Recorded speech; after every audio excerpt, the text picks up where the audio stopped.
اللہ رب العزت نے 4 آسمانی کتابیں مقرر کی. سب سے پہلی کتاب قرآن مجید ہے. یہ قرآن مجید اس کے اندر رشد و ہدایت کے چشمہ ہے اور اس کے اندر سمجھنے کے اور سمجھانے کے باتیں ہیں. اللہ رب العزت نے نعمتوں کا تذکرہ کیا اور صرف ایک انسان کے اللہ رب العزت نے قرآن مجید کو اس دنیا کے اندر بھیجا.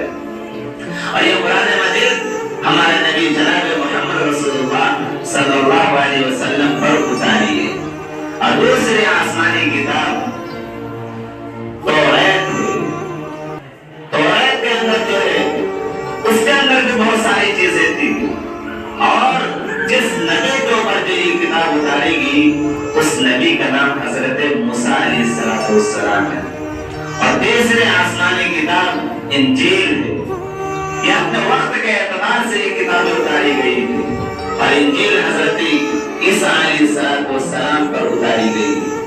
اور چوتھی آسمانی کتاب جو ہے وہ زبور ہے جو اللہ رب العزت نے حضرت داؤد علیہ السلام پر مقرر فرمایا ہے.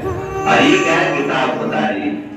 یہ 4 آسمانی کتاب صرف ایک انسان کے لیے کہ انسان کامیاب